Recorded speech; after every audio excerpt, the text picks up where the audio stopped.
Progressive Insurance. You can be a part of Unsportsmanlike Nation on the Dr. Pepper call-in line at 888-SAY-ESPN. That's 888-729-3776. ESPN Nation, presented by Dr. Pepper. It's not college football season without the delicious taste of an ice-cold Dr. Pepper. College football, it's a pepper thing. WDVE 102.5 FM. The highlights of the Houston Texans last night, ultimately destroying the Pittsburgh Steelers. Wildcard playoff game. You saw it on ESPN and ABC. It was 7-6 Houston going into that fourth quarter, and the Texans outscored the Steelers 23-0. 2 defensive touchdowns for Houston, including one by Sheldon Rankins on a strip sack by Will Anderson. Caleb Bullock on a 50-yard pick six, maybe the last throw of Aaron Rodgers' career. CJ Stroud turned the ball over a bunch last night. Did not matter.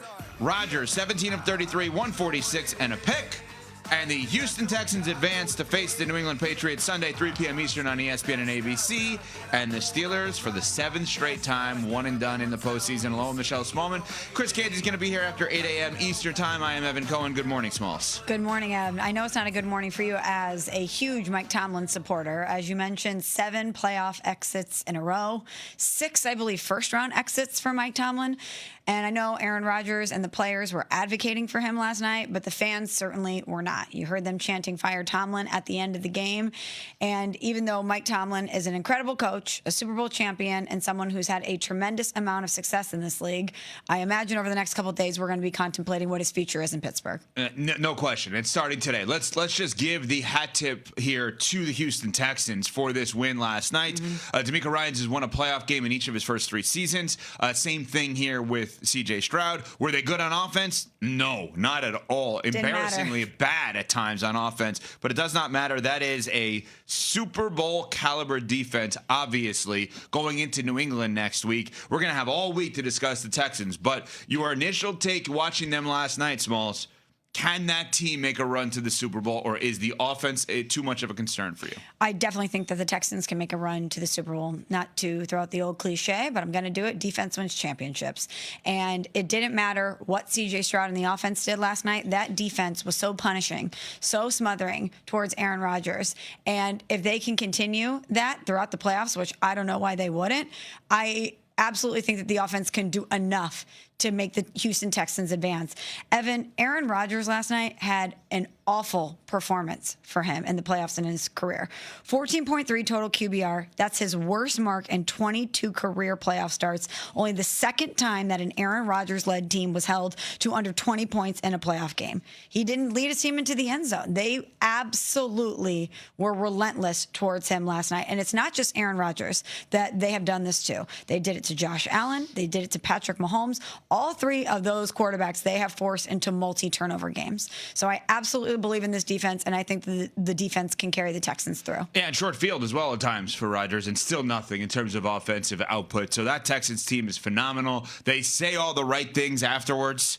They are really well schooled and good young men in terms of, like, I was going to say kids because they're so young. I'm not calling them kids. You get what I'm saying? Like kids in terms of age in the league. CJ Stroud and Will Anderson have been there. They're 3 years old in the NFL, right? So, like, they just say and do all the right things, and led by their phenomenal head coach. I am nervous as a Patriots fan having to go against that defense. Now, Nico Collins potentially being out is a huge storyline. Same with Christian Gonzalez with New England, both in concussion protocol. But we will have the week to discuss the Texans, and we are not shooing them, but we're talking about iconic figures last night that could come to an end in terms of their respective jobs and respective roles with their team in the Pittsburgh Steelers. So let's get into this. The Steelers have now lost 7 straight playoff games. The last playoff game they won was January 15th, 2017. Okay? They've lost these games by an average of 15.1 points per game. They're giving up 37.1 points per game in these losses. And Tomlin has now tied the streak, along with Marvin Lewis, from 2005 to 2015 in terms of losing streak in the postseason, 7 straight games. This one, Smalls, this stat to me is the most remarkable one. 29 coaches have won a playoff game since Tomlin has won a playoff game. 29? 29. Wow. And 4 of them, if I'm not mistaken, have done it with 2 different teams. So there's been a lot of time here in between Tomlin and his playoff wins. All right? And Tomlin was asked last night his message to the fans after yet another playoff loss. Message to the fan base after another disappointing loss. Again, when you don't get it done, words are cheap. It's about what you do or you don't do. And so I appreciate the question, but people talk too much in our business. You either do or you don't. Well, we definitely talk too much. That is our job, to talk too much. So let's talk more. Should Mike Tomlin be the coach of the Steelers next year? I think so, but I absolutely could understand if they elect to go in a different direction and or the two having mutual parting of ways because of the resume and the respect that Mike Tomlin has earned. Think about the stat that you just gave, Ev. We're talking a decade since you've won a playoff game. Not a decade since you've been to a conference championship game, since you've won a playoff game. And I do think in this particular instance, laundry matters. Most coaches in the NFL wouldn't get that type of runway. Mike Tomlin never had a losing season, consistently in the playoffs. He's won a Super Bowl. He gets more of a runway than some other coaches. Plus, when you win a Super Bowl early on, that, of course, gives you some grace. But most other organizations would not let that happen. They would not let someone be in their employ as the head coach if you haven't won a playoff game in 10 years. But the Steelers are the model of stability. And we know what Mike Tomlin provides for these teams. We know that he brings the best out of players. Some of the coaching jobs that he's done to get to a winning record and to get to the playoffs are absolutely remarkable. And Evan, this is not me making a slight against Mike Tomlin. But does it really matter who the coach is if you don't have a franchise quarterback? And I know Aaron Rodgers is a surefire Hall of Famer, and at times this season he was great. But he is not the answer moving forward.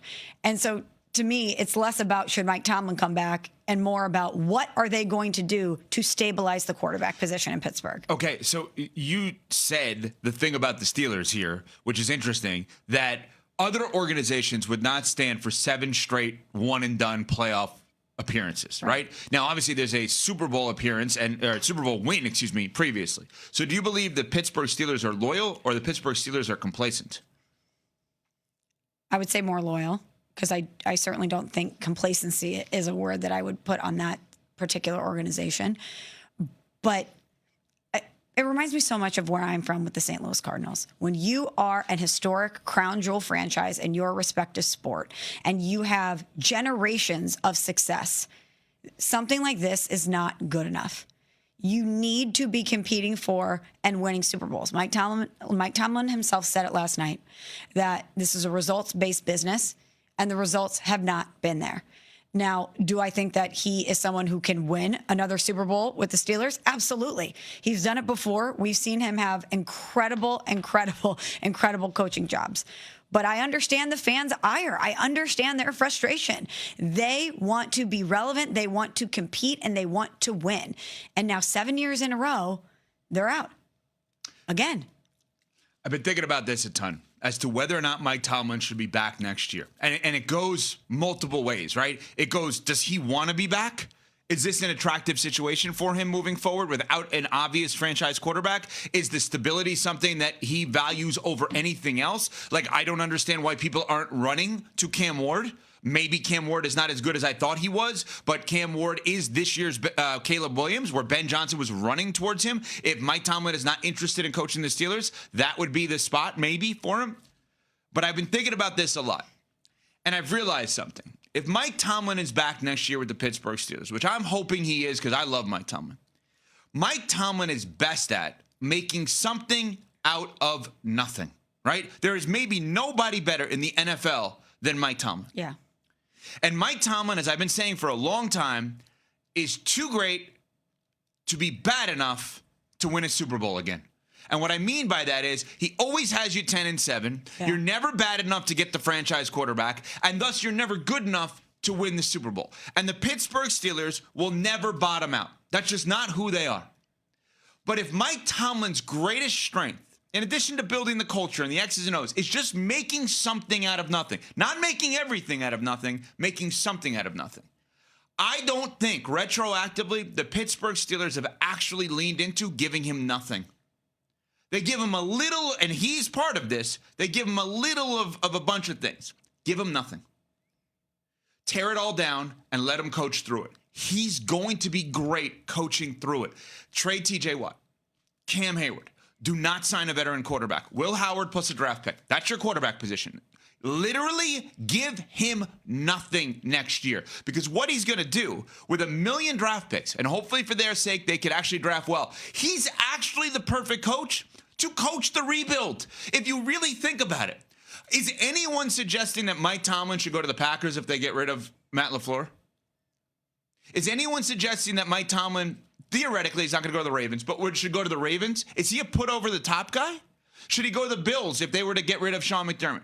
No one would suggest that. What you would suggest is give him the franchise that's nothing, and he'll make it into. Give him the Miami Dolphins. Well, I was just going to say, I've been saying that forever. Right. If he is available, the Dolphins should do whatever it takes to get Mike Tomlin. Think about how backwards this whole thing has been. If his specialty is making something out of nothing, give him nothing.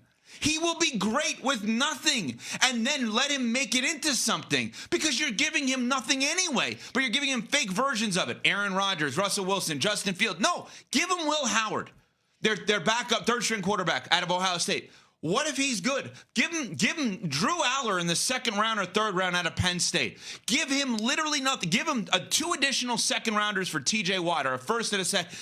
Tear it down, but let him coach you out of it. That's what I would suggest now, because you're right. They're not going to get the franchise quarterback. You cannot run it back next year with Kyler Murray or Tua.